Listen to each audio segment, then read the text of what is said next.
Welcome, baseball fans, to Week 13 of Major League Baseball Power Rankings. We've hit the halfway point of our season, much to cover, so let's go ahead and get on into it. Let's start off with some quick stats here. We had 9 teams, of 30 teams in the league, we had 9 teams move at least one spot up, and 9 teams moved down at least one spot. Our highest climb was 4, our largest drop was 4. So, and the team with the worst record this week was 0-7 all week long. The team with the best record for this week was 5 wins, 1 loss, 5-1.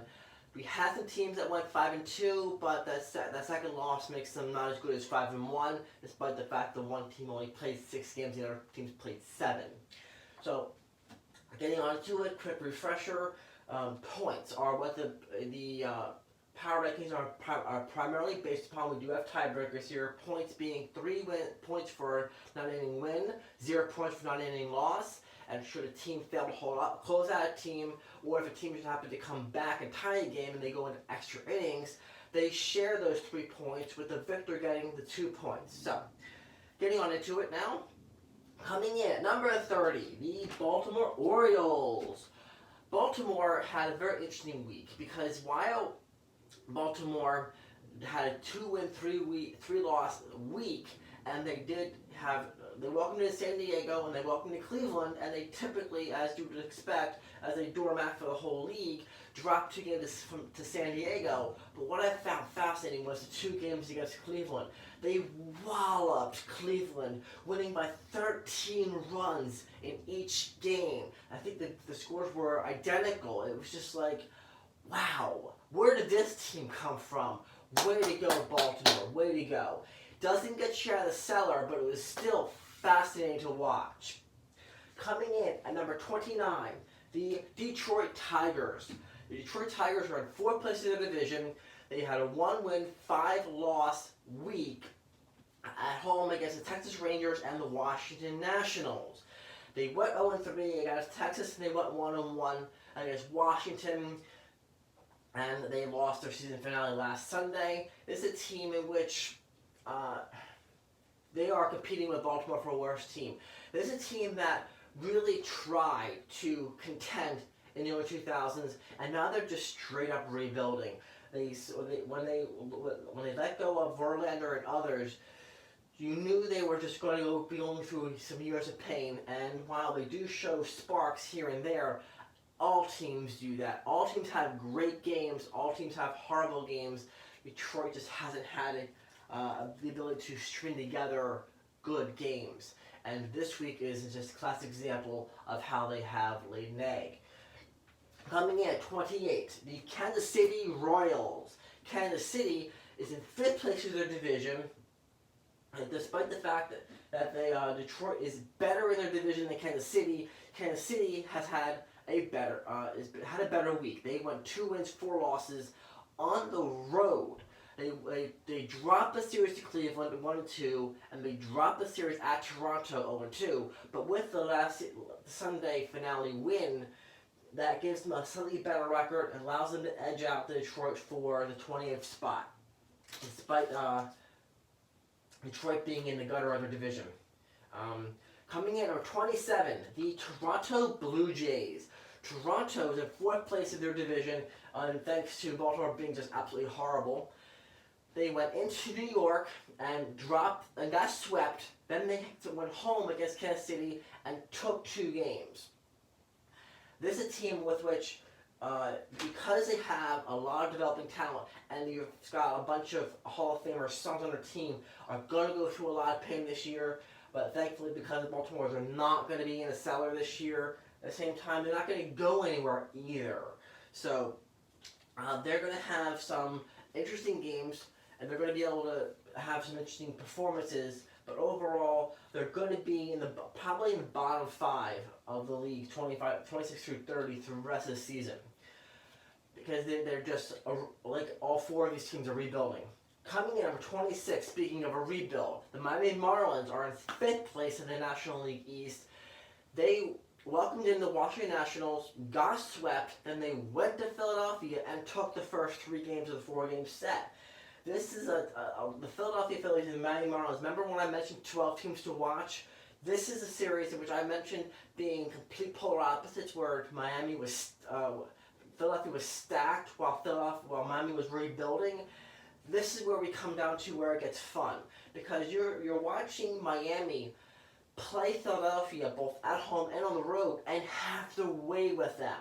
A team in which with everyone else could probably treat them as a doormat, Philadelphia's having a lot of struggles with, and it's really fun to watch to see how these two come back, because you're developing with a new management team in Miami and with a rebuilding team, a team that is carving out a rivalry with their National League East rivals or foes in the Philadelphia Phillies.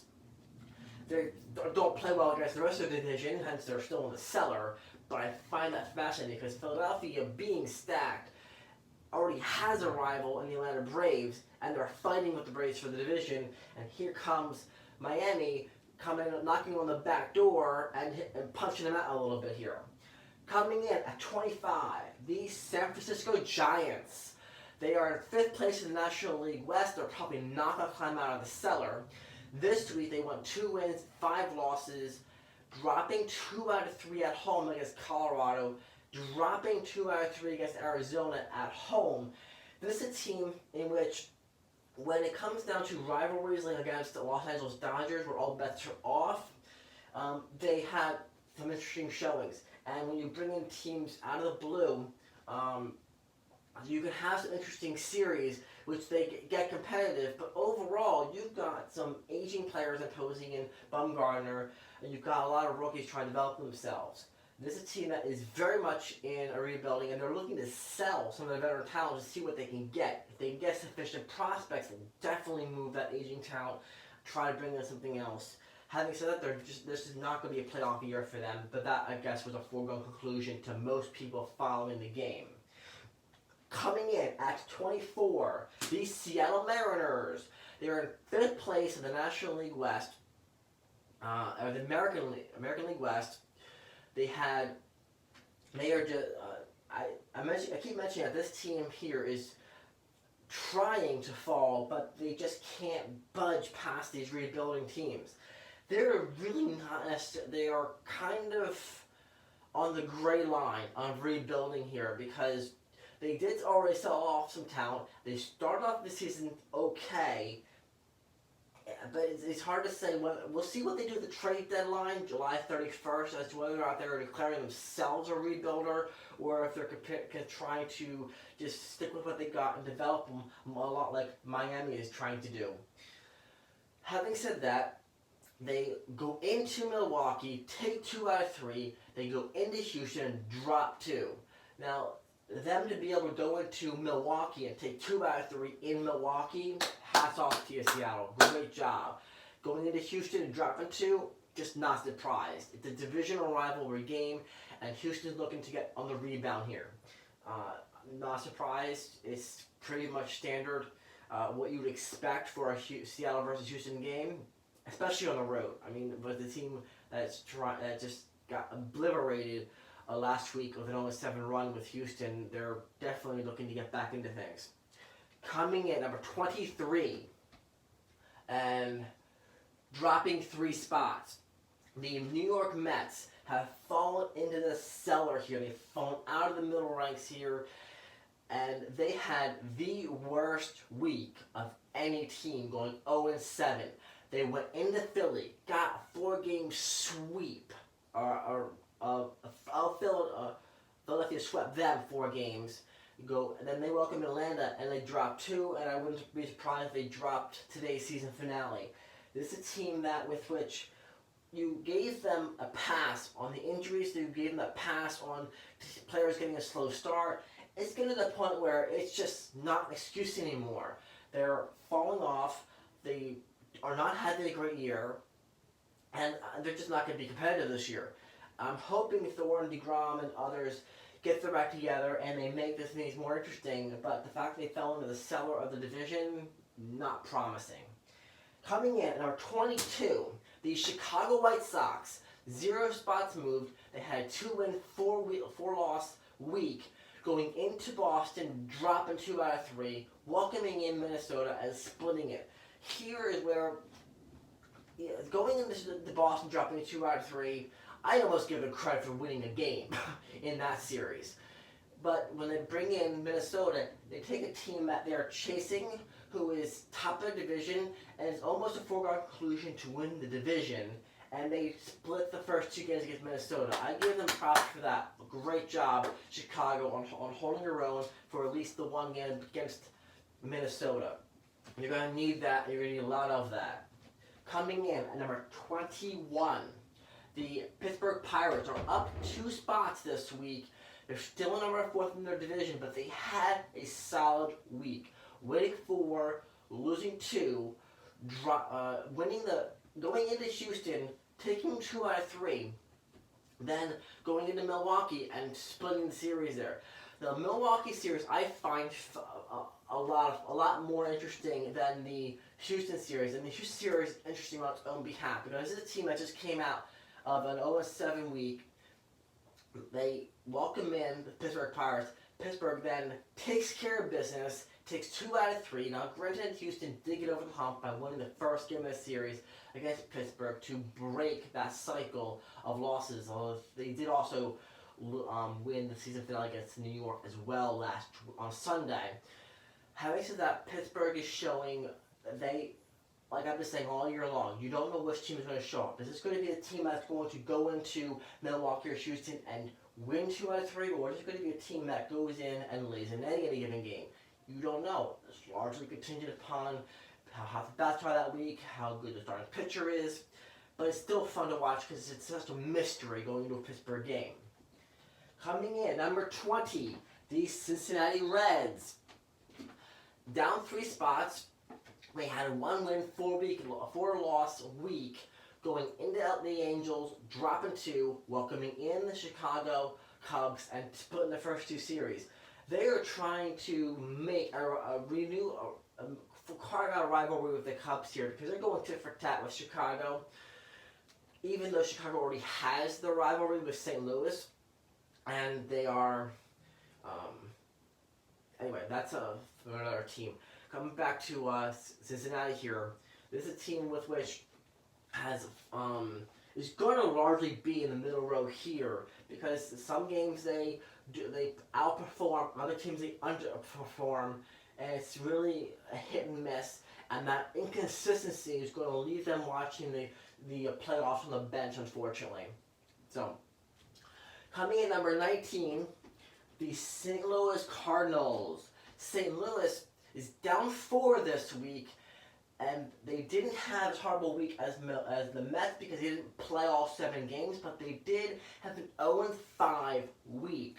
Welcoming in the Athletics, dropping both games, going on the road to San Diego, dropping both games. They are now a game under 500, 40-41, and for a team with which I never count them out in the Central, they have not exactly put together any considerable consistency, and I've seen how they've had games that frustrate the living heck out of their fans with how they can make errors in the field, have poor pitching, not take pitchers out quickly enough, and then of course they can also have streaks of brilliance in outstanding plays and innings and things of that nature.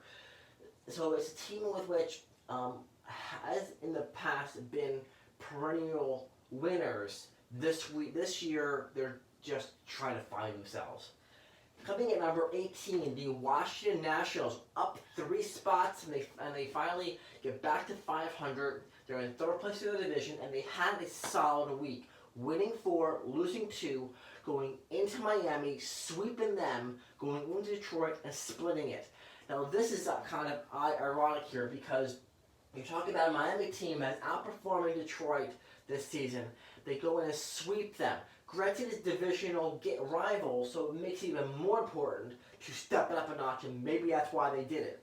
But then they go into Detroit, and maybe they came off the high of sweeping Miami, but then they just settled for a split against Detroit, who is performing worse than Miami on the season. Having said that, they still climbed 3 spots, so they get to climb out of the cellar this week. Good job, Washington. Fantastic. Good work.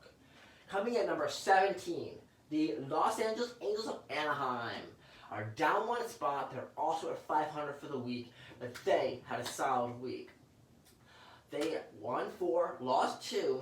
They welcomed in the Reds, took both games. Then they welcomed in the Athletics, and for a divisional rival, this is why they're not going to go to the playoffs. They welcomed in the Athletics, a team with which I do not see as a playoff contender. I think they're a couple few years away from contending with the way the Athletics have been playing. Having said that, they have home field advantage, and they still drop 2 out of 3. These are not the Angels of the Socia era in which they were a threat to win the division, a threat to go deep every single year. They have new management, and the team, they're not getting the most out of the players. Fundamentally, that's what it comes down to. They're not getting the most out of the players. When you have Mike Socia, they got more out of the players than they really were. When you had Joe Madden of the Cubs and the Tampa Bay Rays, they got more out of the players than their talent really deserved. When you had Torre of the Yankees, you got more out of overrated players.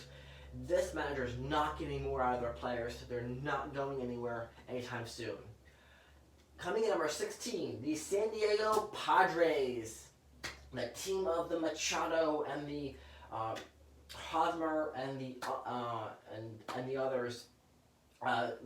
Brand names escape me at the moment, but this is a team with which everyone was toting how they made a huge acquisition of Machado. They're going to be a new powerhouse, and they did climb 2 spots this week. There are 2 games over 500, and they did have a very good week. Winning 4, losing 1, going into Baltimore, taking both, welcoming in St. Louis, taking both games. Dropping the season finale on Sunday. They had a very good week, and they did need that. Absolutely, they needed that because they're in 3rd place in the division. This is a team with which I had pegged to be at least competitive for the division, and they hit some rough spots. They fell off the radar. This is going to help them get back into the race. When you're going into St. Louis, you're going into Baltimore, you're taking some games you need to win, and it helps them reestablish themselves. You need some give-me games. You need to capitalize on them. Good job, San Diego. Coming in number 15, the Arizona Diamondbacks. Arizona is up 4 spots this week on the backs of having a great week. They won 5, lost 2, welcomed in the Dodgers, the perennial powerhouse, never lose a game Dodgers, took 2 out of 3. Wonderful. Great job, Arizona. Great work. They go into San Francisco, they hit 2 out of 3. You take care of business, winning 4 out of 6 games from divisional rivals. That's what you need to do. That's how you get to the playoffs. This is a team with which they might be 4th in their division, but I see the potential for them to go on a second half run and challenge for a division, if not take a wild card. The problem with Arizona is they're horribly inconsistent in doing that. They've had too many rough stretches and not enough good stretches, hence they're in 4th place. They're 1 game over 500, so all is not lost. While the divisional leaders might, by and large, between 6 divisions, might be very well settled, still remains to be seen. They've been so consistent all year long that it's hard to see them losing their division. The wild cards, those make things interesting. We've had wild card teams win the World Series. All bets are off going into that 1-game playoff with the wild card teams. This is a team that could absolutely take one of those wild card spots, and then you never know what happens. Coming in number 14, the Boston Red Sox. Boston welcomes in the White Sox, takes 2 out of 3, then they get 2 days off, and they get to be ambassadors to the world in Major League Baseball's first European baseball games, official regular season games where they play off against the perennial rivals, the New York Yankees, and for both teams can hit. There's no question about that. What I caught me off guard on what a lot of fans found surprising, including the British who follow us from across the pond. This was a Major League slugfest. There was a combined 30 runs scored. Wow. While they did get good pitching performances out of some pitchers and through some innings, I joke with some friends of mine that this was a game which everybody could hit and nobody could pitch. Wow, a 17-13 score. Unfortunately, Boston was on the short end of that, but it was still so much fun to watch. They roared off, New York roared off to a first inning lead. Boston comes screaming right back, ties the game 6-6 in the first inning, and the rest of the game was just a bloodbath of home runs and runs scored. So much fun. Coming in, number 13, the Milwaukee Brewers. They're down one spot. This is a team with which was previously this year listed as a powerhouse team. They were tearing it up. And you're definitely getting Christian Yelich as an MVP. I don't see many players competing for that because of how well he's just killing it this year. And he was the leading vote getter for the National League and for actually all players. So wonderful footmarks for the Milwaukee Brewers. But getting back to baseball, they had a very average week. 500 baseball, 3 wins, 3 losses. Welcoming in the Seattle Mariners, dropping 2 out of 3. Welcoming in Pittsburgh. This is where it gets fun. Pittsburgh, Milwaukee. Whether you're in Pittsburgh or whether you're in Milwaukee, you don't know what kind of team Pittsburgh is going to start that game. You know what Milwaukee brings to the table, but you don't know how well they're going to be able to respond to whatever Pittsburgh shows up. They had a very prototypical split, one game each. Season finale on Sunday today. But that was a lot of fun watching those two teams duke it out and ending up splitting it. I see them kind of going to be out of a 19-game season series, probably going to be like a 10-9 season series because that the Milwaukee can't beat Pittsburgh, but Pittsburgh comes in sometimes and just surprises the heck out of the Brewers. Whether or not the Brewers are giving away some games or Pittsburgh is taking some games, I credit those to whether or not which Pittsburgh team shows up any given day. Coming at number 12, the Colorado Rockies. The Rockies are up 2 spots this week. They had an above-average week technically, winning 4, losing 3, going into San Francisco, taking 2 out of 3, bringing in the at home the LA Dodgers. Now this is interesting because this is the same team that earlier this week was the first team to have an undefeated 7-0 week, and when they were playing last week in LA, they got walked off 3 straight times against the Dodgers. And then this time, it's payback. We get home field advantage this time. They didn't sweep, but they took 2 out of 3. They showed the Dodgers, yes, you are the best team in baseball this year, and you are killing it. But you come into our house, we'll show you who's boss. Took 2 out of 3, baby. I wouldn't expect a sweep, but they still made a statement against LA.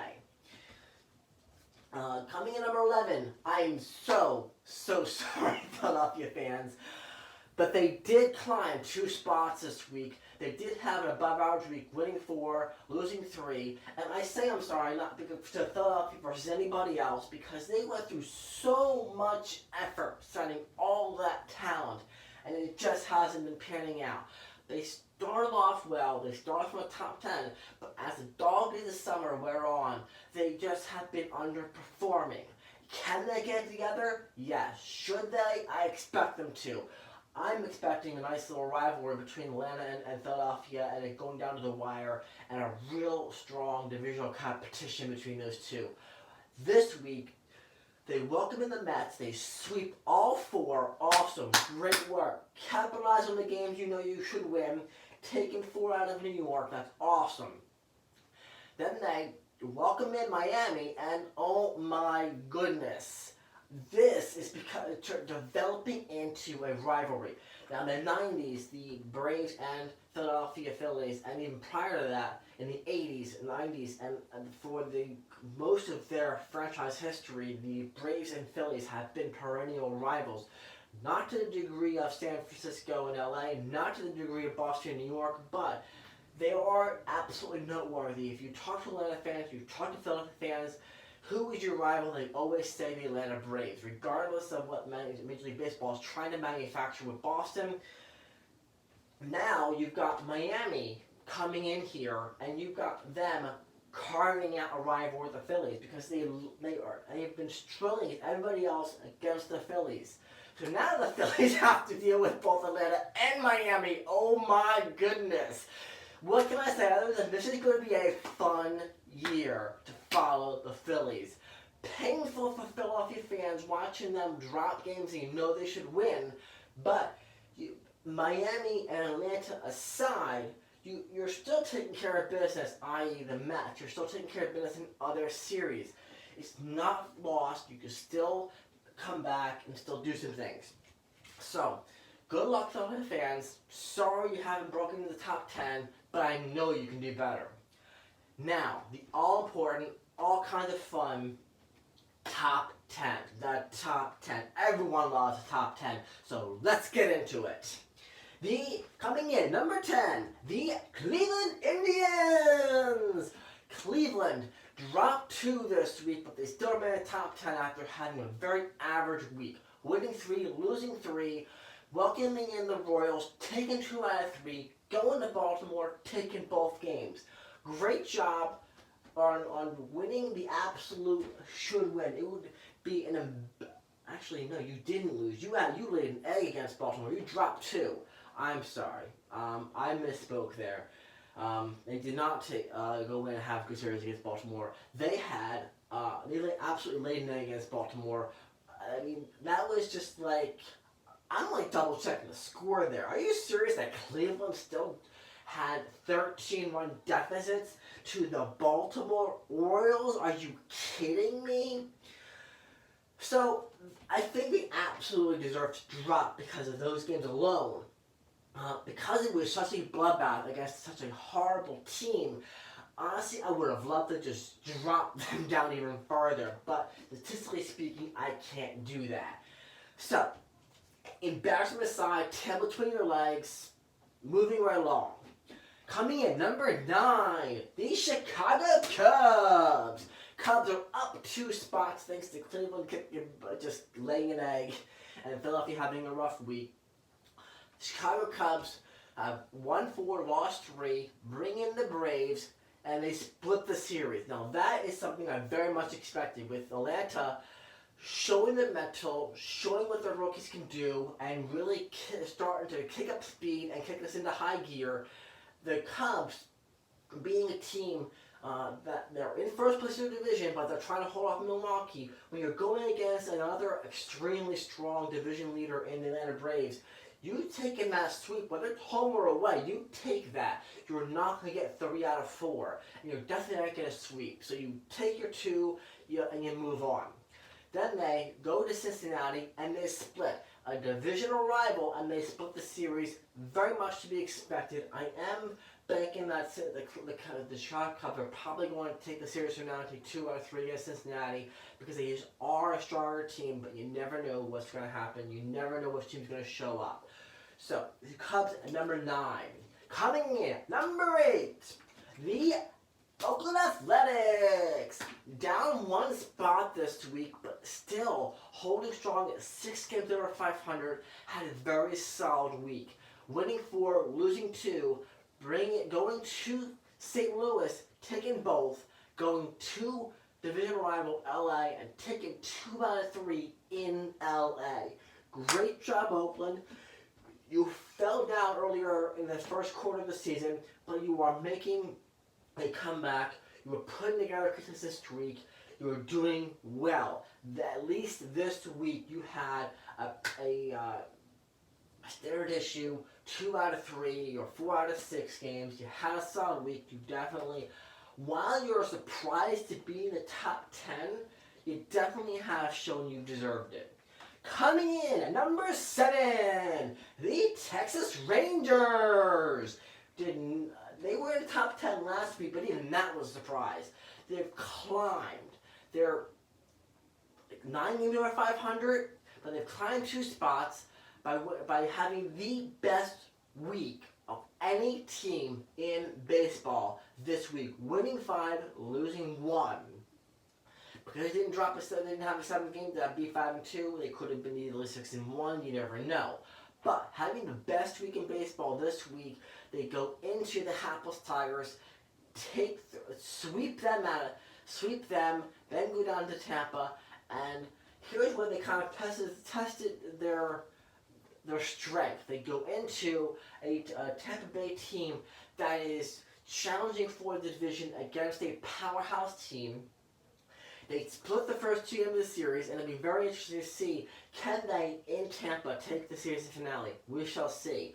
But by splitting that first 2 games, they definitely showed they're trying to make a move here. I don't think it's going to be enough to make the playoffs, especially with Houston on the horizon, but you never know if a wild card's in the making for them. Coming in at number 6, the Tampa Bay Rays. Tampa is down 1 spot. They're in second place in their division, and I would be fundamentally surprised if they weren't playing in the wild card game. I really would be. They had an average week, only 3 wins, 3 losses, but they go into Minnesota, and this was an opportunity for them to see how good are they really. Can they contend with Minnesota in their ballpark and do well? Apparently, they didn't get swept. So that was at least a high mark on their behalf, but they also showed they have some room for improvement because they dropped 2 out of 3. Would that have happened in Tampa Bay? We'll find out. They do have a series against Minnesota in Tampa, so we'll see how that turns out. But then they go and bring in Texas, and at a point in which they came off the Minnesota series and said, okay, we see where you are, let's go with that. And they then go ahead and split against Texas. I felt they could have performed better, but at the same time, this series aside, they're strong enough to definitely go into the wild card game, and they're still challenging for the division, so you don't know what's going to happen. But it is still interesting to see the teams they win, they beat, and the teams they fall to. Now, this brings us to the top 5, our powerhouses, our teams that are. It's more or less a foregone conclusion they're going to make the playoffs. Now it's a question of how deep are they going to go. Are you looking at division series? Are you looking at the LCS? Are you looking at a World Series contender? I wonder. So let's get into it. Coming in at number 5, the Atlanta Braves. The Braves are in first place in their division. They're up 1 spot this week after splitting a road series against Chicago and then taking both games at New York. At New York, those are give-me games that you expect to win. They took care of business. Good job. What I find more interesting is they go into enemy territory against an opposing divisional rival, the Chicago Cubs, and they hold their own. They sweep it, they get exactly what they want, exactly what they need, and they split this series. Great job holding your own, taking care of business against New York. You are definitely showing that that you didn't even need the addition of Keuchel to be competitive. You're still kicking butt with what you got. Coming in at number 4, the Houston Astros. Houston had a solid week, winning 4, dropping 2, welcoming in the Pirates, not having a great series against them. This is a team that just came off having an absolutely horrible 7-game lose streak. They did get the final game against the New York Yankees, and they did take a game out of Pittsburgh, but unfortunately they still showed they had some dust to brush off because they dropped 2 games to Pittsburgh. Then they get to go ahead and bring in the Mariners, a divisional rival, and they get a little bit of a confidence boost by taking 3 games against a team they should absolutely win. They took care of business. They did what they were supposed to do against Seattle. It's not over, Houston. You're still a powerhouse. You're still a phenomenal team. Maybe the All-Star break will give you some rest. We're already on the verge of that. We'll see how you finish off the next week and going into the All-Star game. But this is a team with which I would be careful to not get too comfortable in first place, because fundamentally, you get comfortable, you start to relax and let your foot off the pedal. You can absolutely run away with your division the way you are positioned, but you gotta keep the gas pedal on and keep showing the league who you are. Coming in, number 3, the Minnesota Twins. Minnesota is in the same spot last week. They are considered a powerhouse. They've been killing it all year, but they did have a very average week, going 3 wins, 3 losses, welcoming in the Tampa Bay Rays, taking 2 out of 3. They showed Tampa, we are the boss. You come into our house, we will take care of business. They then go on the road to Chicago, and against divisional rival, I think they just honestly had an off day. They really did. They had an off day. Chicago managed to squeak out a win against the Minnesota Twins. It happens. You're still going to own the season series. You're still going to take your division if you continue playing as strong. What concerns me about Minnesota is they've historically been horrible in the playoffs. I want to see you guys take the strong season and do something with it. Let's show me what you got, Twins. Show me what you got. Coming in at number 2, the New York Yankees. The Yankees had 4 win, 1 lost week, welcoming in the Blue Jays, sweeping them out of the park. Then they got to have one of the greatest honors in baseball. They got to be ambassadors of the game, going on the foreign soil, playing the very first European series in all of Major League Baseball series. Not only that, but they did it against perennial rivals, the Boston Red Sox. When you're playing the Red Sox, it is all bets are off. It doesn't matter how good or bad the other team is. It doesn't matter that Boston might be 11 games back on the lost side against the New York Yankees. This is Boston, New York. It doesn't get more edge of your seat, nail-biting intrigue than that. Plus, they get to open up the London games. And, of course, instead of having a low-scoring game, both teams showed how phenomenal their offenses are. Also goes to show that Boston can absolutely play better than they've been playing. Their pitching just needs to really get a shake-up here. And that could absolutely kill them trying to make the playoffs this year. I granted everyone's playing Boston harder, being a World Series champion. At the same time, your pitching has not been up to standard. New York, however, has their own problems with pitching. Their pitchers are prior to going on their win streak, they were having trouble getting out. Their starters were having trouble getting out of the 5th inning, and even with that, with the London game, both starters got knocked out in the 1st inning, giving up 6 runs each. And on top of that, you're bringing Octavio and Britton and Chapman and still struggling to get out of innings, still struggling to close out the game. It was a phenomenal game to watch, as your game to watch, even with a 4-game lead against how much of a slugfest this was. No lead felt safe. So they brought in closers into situations that weren't technically closers. They got the job done, they got the win, they got to experience London. Awesome. Phenomenal job, Yankees. You did a great job. You had a solid week, and you got the win on top of it. Awesome, awesome. I'm very, very happy for you. Great job representing baseball in England. So, coming down to the final spot here, number 1, probably no surprise to anybody because they have been, like the Lightning of the NHL, the Los Angeles Dodgers are just taking names and kicking butt. They did have a bad week overall.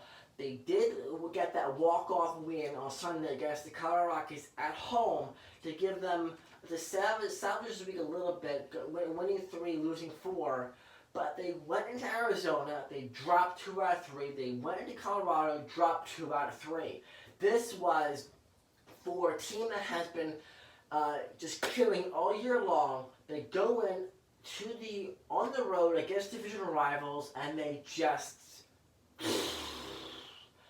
granted, Colorado got payback by taking 2 out of 3, and I can't fault them for it. It is what it is. But Arizona really, yes, Arizona is trying to make a name for themselves, trying to get a playoff spot here. But LA, I mean, you're LA. You had a rough week. It is what it is. I have a feeling that once this week is over, they're going to get back on their horse. They're probably preparing for a week off, the All-Star break. And then next week, and then after the All-Star break, we will see how things come down with the trade deadlines and the playoff push. However, this is still, they got their marker on their back. They are the team to beat. Everyone is going to try and give them the best. But you got so much depth that in their walk-off win on Sunday against the Colorado Rockies at home, they bring in a caller from AAA in his very first Major League at-bat, hits the walk-off. Are you kidding me? A team with that much depth, even if you have a bad week, it's just like, it's like, okay, you move on, you know? They're just having a phenomenal year. Wonderful job, well done.